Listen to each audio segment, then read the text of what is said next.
ignoring our inner voice, ignoring our intuition, gaslighting ourselves, tuning out our own intuition. How dare you? Hello, angels. How is everybody feeling? So today is going to be an interesting topic because we're going to be talking about the topic of ghosting, but not in the sense that we are used to or in the context that we are used to. We are all used to the concept of ghosting and how it's usually associated with relationships, romantic relationships. And what I want to talk about today is how we can apply it to treating ourselves. There is definitely a such thing as ghosting yourself. And to be honest with you guys, I have been guilty of this myself where, on few occasions, I have known like, okay, I should be doing this, I should be doing that, but I just completely abort mission. You know what I mean? I'm sure you guys can relate to that so much because this is something that I don't feel like we realize we do until we kind of give it a name, right? Because like I said, we are so used to guys ghosting us, maybe even in friendships, not getting a response out of somebody. But what about not giving a response to yourself, not being there for yourself when you need you? What about that? Now, ghosting yourself essentially is when you stop paying attention to, you stop caring, and you stop responding to your own needs. That's what ghosting yourself is. So I want to discuss 10 signs that you are in fact ghosting yourself. All right. If you are, starting with number 1, if you are someone that is people pleasing and prioritizing others' needs over your own, you are ghosting yourself because you know what's going to happen. You're going to end up turning into a martyr. And a martyr is somebody, it's so funny how I discovered this term. So I went on a date with this guy who was just telling me his life story. And he was saying that he is a martyr, that he always puts everyone above himself. And he was a recovering martyr. He put everyone's needs ahead of his own. And then whenever he would want a favor from someone or something of that nature, he would feel extra offended by that person maybe not being able to complete that task that he wanted them to. And he would be so offended by it. And he just grew very resentful. And that's what martyrs become, where it's like you're trying to do all this nicey. Oh, no, sure. Oh, absolutely. No, do I have something to do? No, I totally can stay up with you all night long when I know I have to be up early for work tomorrow and I'm very, very tired. But it's fine. Like I'll totally stay up with you and like go to the movie. Like you don't really want to do it. Let your yes be yes and your no be no. This is a part of adulting and growing up, is letting your yes be yes and letting your no be no. You have to realize that. When you are going to consistently prioritize other people's needs above your own, you will fail every time. You will lack every time. You have to fill up your own cup. End of story. These people are not pleasant to be around because after a while, what's going to happen is you're going to begin to build resentment against the world because of your lack of boundaries, because that's what people pleasing is. It is a lack of boundaries. It can also be viewed as a form of manipulation so that you can get people to like you.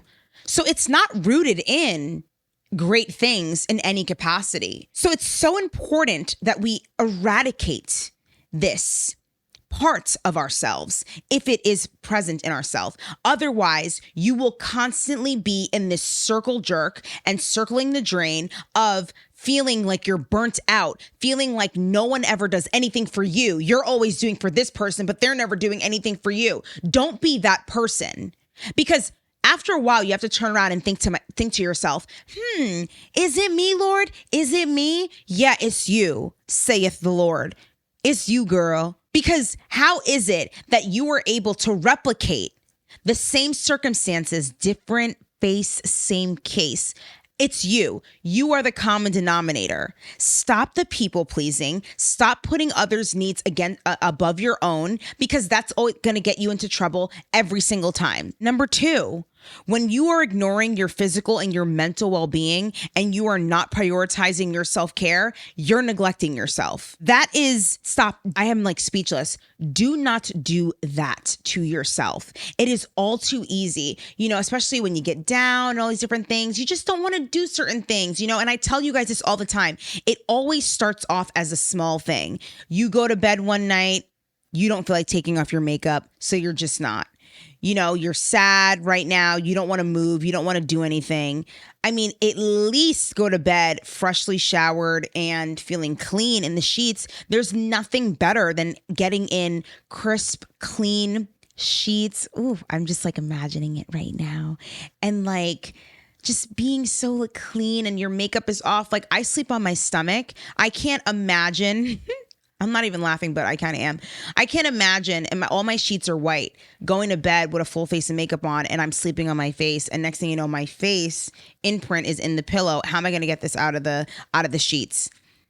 I will never understand people that sleep in their makeup, but that's just me personally. But like I said, when you're ignoring your mental well-being and you're not prioritizing this, even people that want to lose weight, but they claim that they don't. Oh, I like how I look. Do you? Do you like how you look? Okay. Because you probably don't. And what is correlated to the feeling of not feeling your best, but being in denial about it, is because you don't feel like you really can change. So you'd rather demonize the fact that maybe I don't want to be too thin. I don't want to be yes, you do want to lose weight. Stop playing around, please. You want to look better in your clothes, don't you?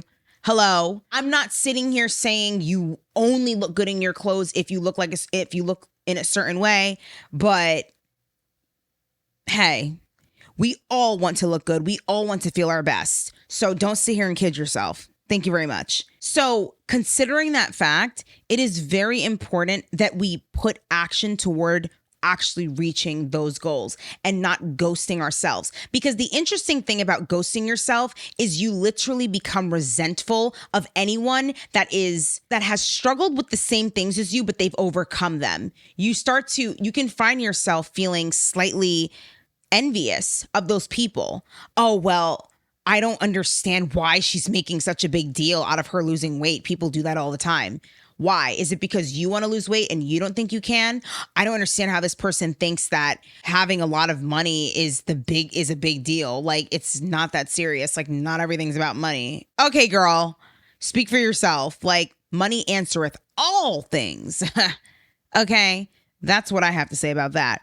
But anyways, when you are ignoring this and you're going to feel bad, so it's going to affect your mental health. All right. And you're not prioritizing self-care, because part of self-care is not ignoring your physical health, not ignoring your mental health. You got a recipe here for disaster when you're leaving these things unchecked. That's what that is. And when you really buckle down and you focus on, I say that I want these things, but none of them are coming into fruition. What has to change? Oh, is it me? Yeah, it's you. You have to change. When you are neglecting your spiritual health, you're not nurturing your connection and your relationship with God, I promise you, you are ghosting yourself. Every time people always ask, where do you find the strength? How do you do this? How do you do that? And one thing that I've really learned on my journey is it is not my doing. It is not my will. It is God's will that really strengthens me in all of my most difficult times that I've gone through. Like I said, this is the most peaceful year that I've had in the entire duration that I've been on YouTube, to be quite frank with you. I had such a beautiful year this year. I'm so grateful for it. And one thing that I really learned and it really is just astonishing about God is like, no matter what you do, you ignore him, you all the things you do, you abandon him, and you're just being a human being, and he still just is there for you, literally no matter what. And that is such a comforting and fulfilling feeling, almost to where every single time you do it, you just don't do it in the same way. Like, yes, we fall off, we are human beings, but you don't fall off in the same way that you once fell off in the past, if I'm making sense. And for me, this is so key because I know what it's like to live a life where I felt like I had no idea. I was so oblivious to what was actually happening with me spiritually. And knowing that my breakthrough came from, prayer and fasting and really getting serious about my walk with God. And I know my dad always used to tell me, like, your breakthrough, your success is only going to come through prayer.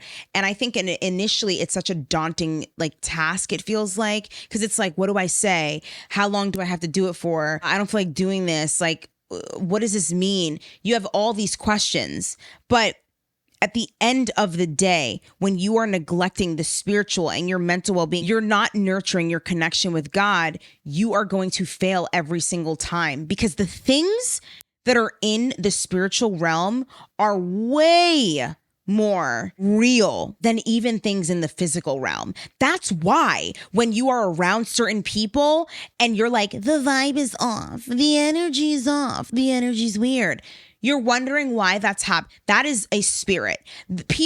We wrestle not against flesh and blood, but against spiritual wickedness and principalities and things like that in high places. AKA, we are not fighting people in our own flesh one-on-one. It is a spiritual thing. That's why you have people out there, they look at you, they don't like you for no reason. How you don't like me? You don't even know me. How you don't like me and you don't know me? It is the spirit in me that you don't like. Your spirit isn't gelling with my spirit. That's what it is. And when you are more connected to God and Jesus Christ, let's be very clear here on my platform, all right, not the universe and all the other things and the new age things. I'm not talking about the universe and like, oh my gosh, like, I don't mean that. I'm talking about Jesus Christ, our Lord and Savior. I'm talking about God. When you are connected to him, I promise you a lot more things will make sense. You will have, instead of having the threshold to deal with that guy that's jerking you around every 5 seconds, you will have the threshold to understand God's love for you and how important it is to maintain a relationship with him on a daily basis instead of trying to go out of your way to get fulfilled from every other thing. It will not work. Try it. Or you probably have. How's it working for you? Oh, it ain't?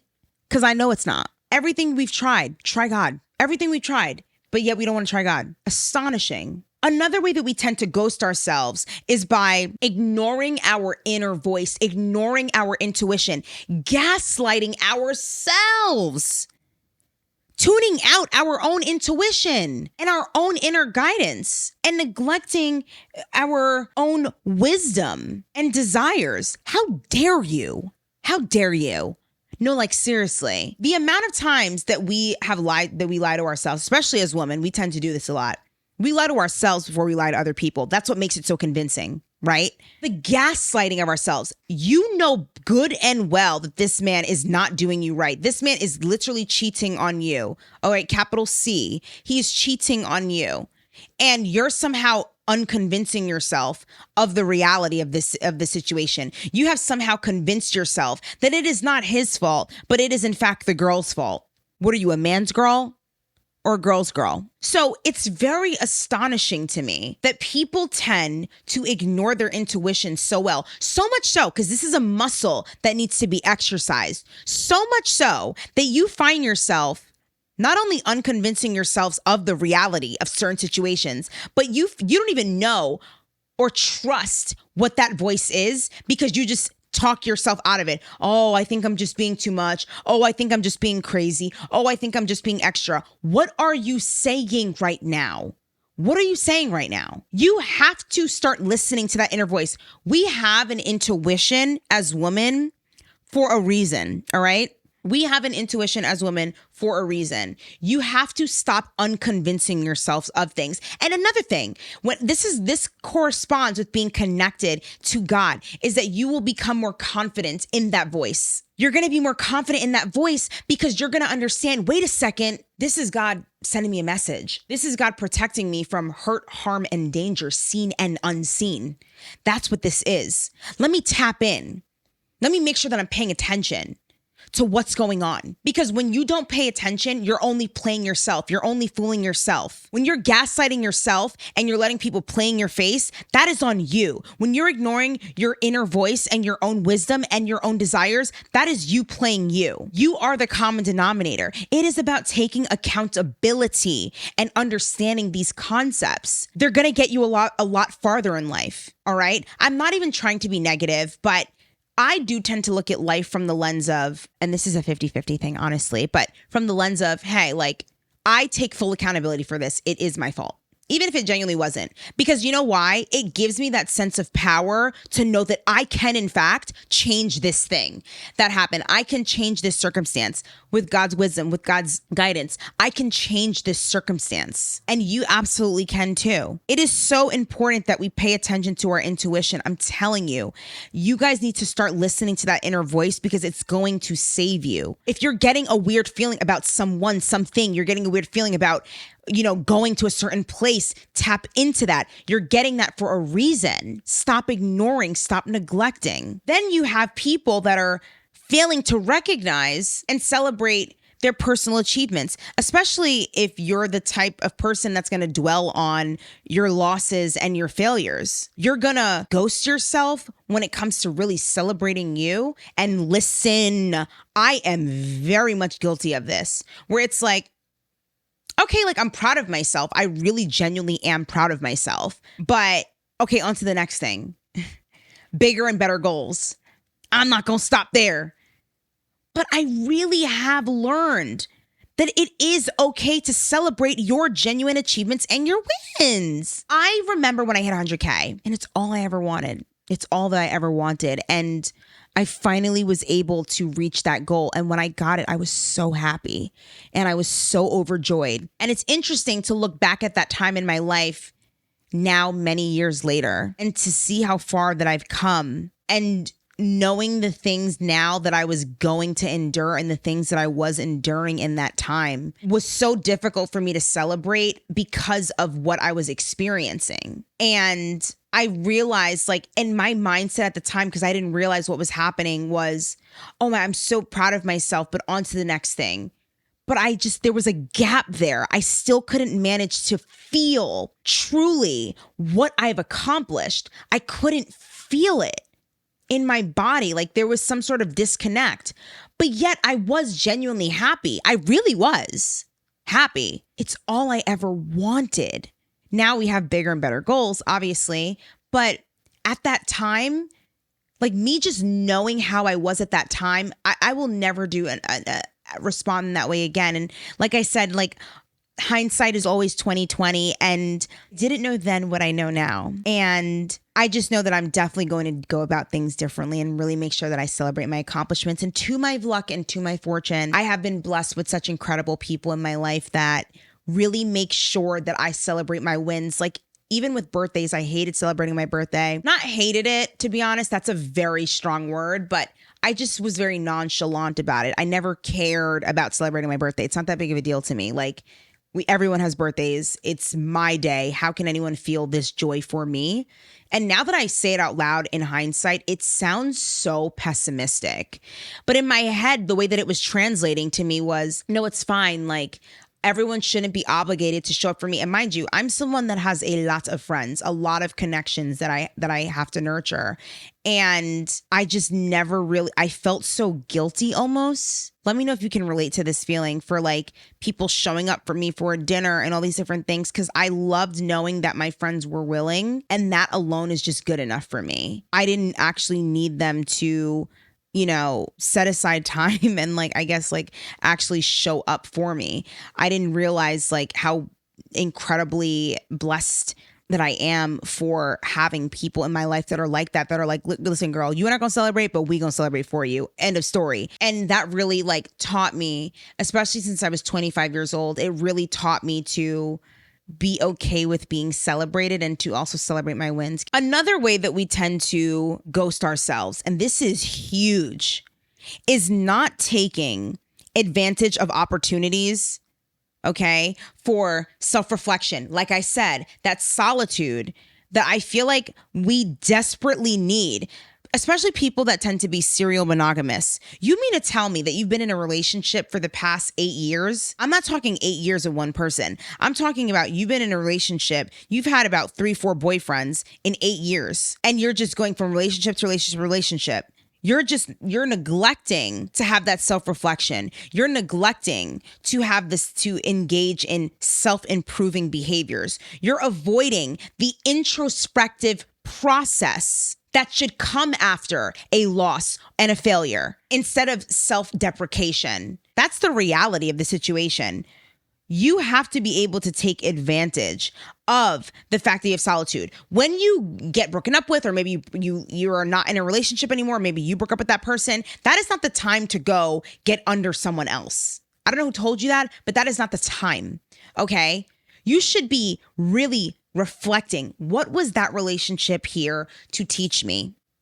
What can I learn from that process? How will I go about doing things a lot more differently?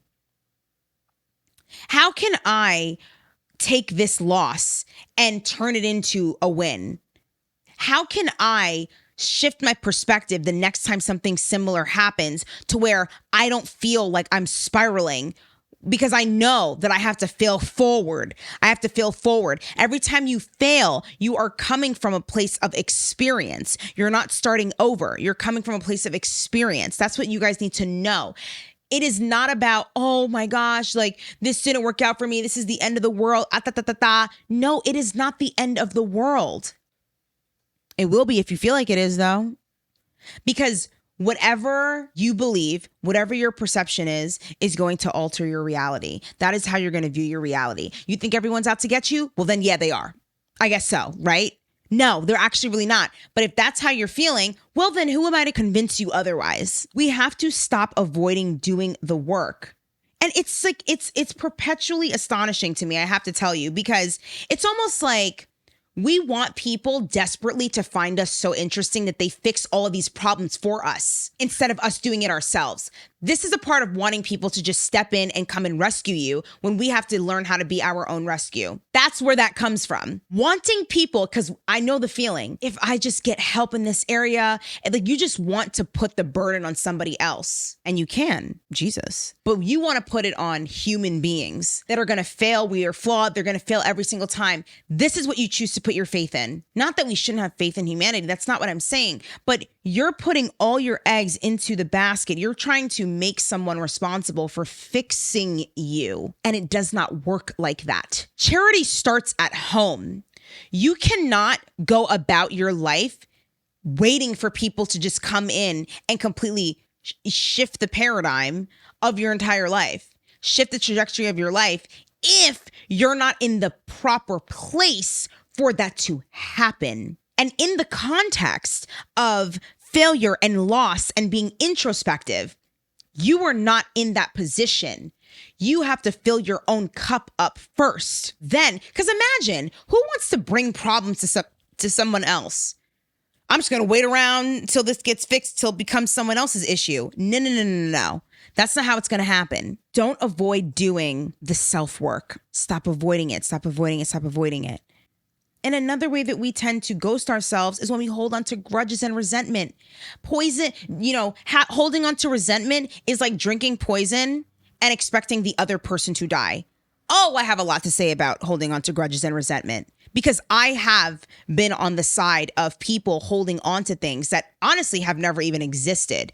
And they hold on to it. And it's like they wake up every day and it's almost like something brand new must have happened to them, where they wake up every day miserable, mad, angry, vindictive, resentful, all of the negative things.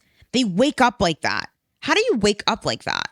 Where you're like reliving this perpetual cycle of misery over and over again, because it comes from looping the same miserable thoughts over and over again. No one likes me. Oh, this so-and-so is talking about me. Oh, so-and-so thinks they're better than me. Oh, so-and-so is a user. Oh, so-and-so thinks that she dresses better. She thinks that she has a better house. Da, da, da. All these different things. Yada, yada, yada, yada.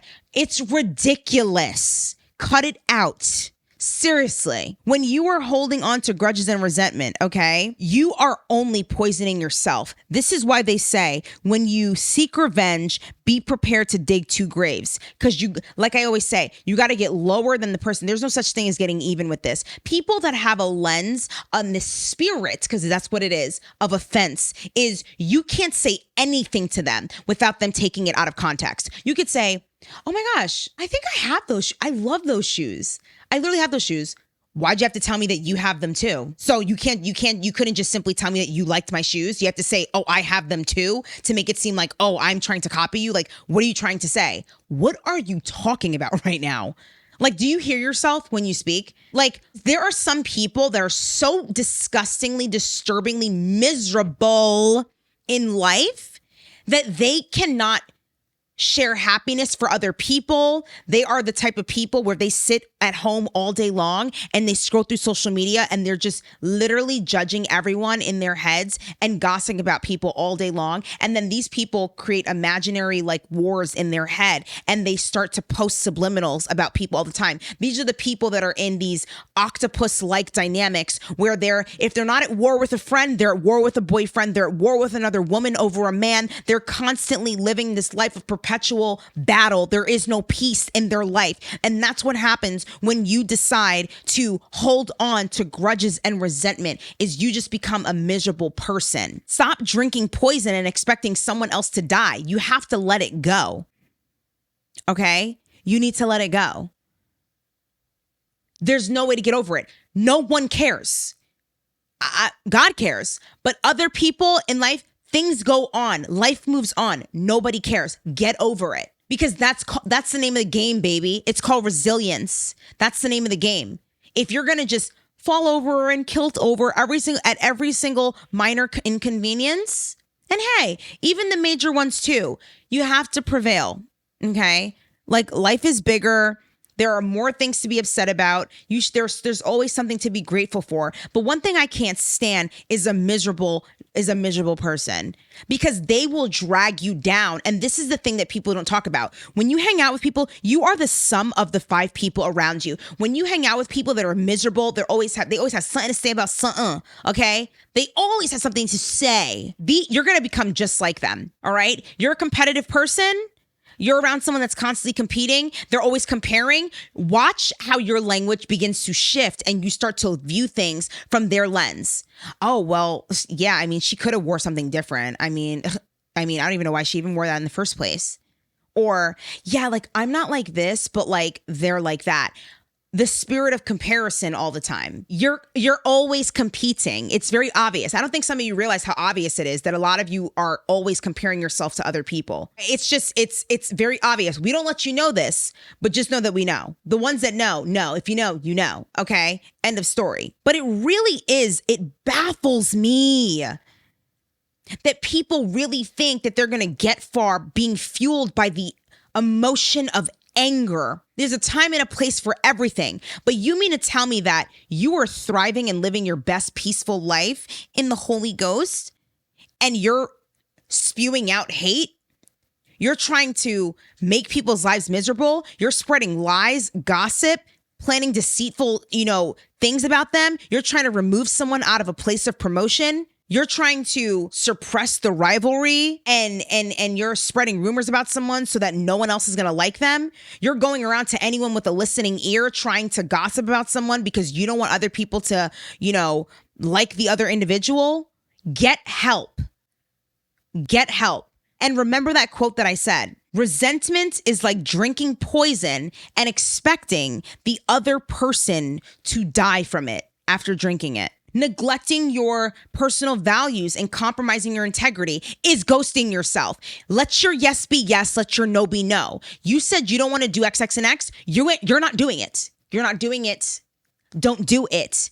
Because if you're going to compromise on your own boundaries for yourself, you will allow others to do the same. You absolutely will. Because you be bending the rules all the time for yourself. So for you, what's it if someone else does it too? You said you don't accept coffee dates and you just made 3 on Tinder the other day. You said that you're going to make sure that the guy that you're with, you're setting your standards high. But you're accepting movie dates. We're accepting movie dates. We just met. We don't even know anything about each other. What do you mean that we're sitting in the dark in pure silence all day long?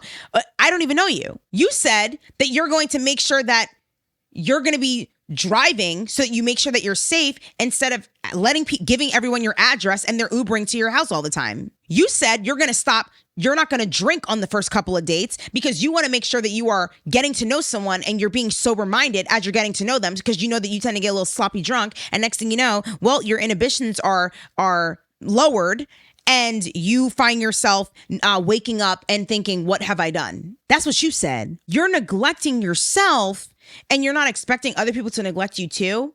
I'm telling you something. It is all connected. It is all connected. There's no such thing as it being separate. That's why they say when you finally arrive at a point where you treat yourself better, guys, I'm telling you, I'm living in this reality. People really do treat you differently. You really do attract different people when you start to honor and respect yourself and you really keep your values. You respect your boundaries. You are going to attract such a different caliber of person when you do that. When you don't compromise on your integrity. You said you're not going to be doing the do, all right? If you're not in a committed relationship. If you are a believer, you said you are not going to be doing the do till you get married. Honor that. Don't compromise on that. If you have, renew the covenant, redo it, back it up, redo it right now. And say, listen, this is what I've decided for myself. This is a vow that I made to myself. I'm going to redo it. That's the amazing thing about our Lord and Savior, our Redeemer, is that he's going to forgive you. Don't abuse grace, but he will forgive you. Remake that vow, remake that commitment. If you really want to go far in life, prayer, fasting, making a vow, making a covenant, committing, recommitting, that's your answer. That is your answer. That is your breakthrough. Refusing to ask for help when you actually do need it. This counts as not showing up for yourself. I'm also guilty of this at times too, because it's like, oh man, like I don't want to like be a burden to anybody, but I was like suffering. Like I just like was so stressed out. No man is an island. No man is an island. You don't have to feel discredited. And this is not how I felt, but I'm just letting you guys know. You don't have to feel discredited in any way by getting help. It does not mean that you did not put in hard work because you had help doing it. Remove that thought. It is not real. It is not true. Just because you got help doing something doesn't mean that you should not be getting the credit for putting in the hard work and showing up. That doesn't make sense. Like I said, no man is an island. And last but not least, letting fear and self-doubt hold yourself back from pursuing your dreams and neglecting your true potential. This is the number one killer. This is the number one killer. When you leave this earth, you want to leave empty. When I leave this earth, I want to leave empty. I do not want to have a single thing else to do. I don't. I want to leave empty. I went to a conference the other day and this lady shared this story where she was saying that this gentleman had said that the cemetery is the wealthiest business and it is the place where there is so much untapped potential. People have died before their time. People have not reached their dreams. These are all people that have already passed away for different circumstances. And it is so true when you think about it. Imagine letting fear get in your way and hold you back from your destiny. Imagine what that life looks like. And for some of you, that's your current reality. That's what life looks like. And you're not happy. So just think about that right there. You're not happy. You're not happy with your current circumstances and you're going to get in your own way. Read the book, The Mountain Is You by Brianna Wiest, okay? One of my biggest suggestions, one of my top book suggestions, because that book is so amazing. You want to learn how to eradicate that self-sabotage. You deserve the life that you desire. We all have different desires. Not everybody wants the same thing, and that's what makes the world go round. You owe this to yourself. You are deserving of accomplishing the things that God has put you on this earth for. You are deserving of that. Are you not? And if you don't think so, here's how you know. The proof is in the pudding. The proof is in the action. Once you get to a place where your desires are matching the action you're putting forward to achieve that said thing is when you know that you are aligned and you are well on your way. Otherwise, potential will always be potential. That's why you stick around with that guy, because he claims that he's going to be a famous rapper one day. You stick around with that guy. He claims he has this big idea. Like, you could wait around and see and play with yourself if you want to. That's why the guy that says that, you know, he is going to one day, you know, get married to you. He just needs time. Who even knows if that day's ever going to come? That's on you if you want to wait around for that. Time waits for nobody. And if you're neglecting the life that you want to live and you've noticed that your life has gone down the drain since you've been with so-and-so, I think somebody has to call it, right? If you notice that your life has been going down the drain because you're surrounding yourself constantly around bad company. You're keeping the same miserable friends around you that they want to discuss people instead of ideas. They want to sit around in a negativity circle and talk about why so-and-so was wearing the Gucci shoes with the Nike hat. How you going to put Gucci and Nike together? I don't know, girl. How they going to do that? Where they do that at? I don't know. You ever heard that saying, small minds discuss people and is it great minds discuss like things and ideas? It's true. Some people only gossip because it's the only way that they feel a connection to people, because they have nothing else to talk about. Some people like to live in anger and resentment because it's the only emotion that they feel like they can successfully feel. It's the only thing that makes them feel a sense of control. Is bullying and intimidating other people because they don't want to deal with the real issue, which is themselves. They're mad at themselves. Okay. So they would rather project all of those insecurities and those fears onto you. Don't get in your own way. I want to leave you guys with that. Remove the sabotage out of your life. Be 1% better than you were yesterday. I want you guys to know that ghosting yourself will absolutely inevitably lead you into a very unfulfilled life with untapped potential and complete unhappiness. So I want to know this. Answer me down in the comment section below. I want to know if you've ever found yourself in this type of predicament. And I want to know how you're working through it. I want us to help each other in the comment section down below. I want to hear from you. I truly want to know what you're doing. And you can DM me as well. What are you doing to get yourself out of this phase of ghosting yourself? What are you doing to honor the commitments that you've made to yourself? What realizations have you made in this new season? We are almost in 2024. Don't sleep on yourself. Don't ghost yourself. Thank you so much for listening to this podcast episode, angels. With that being said, do not forget that I love you and God loves you. And I'll speak to you, beautiful angels, in my next podcast episode. Mwah.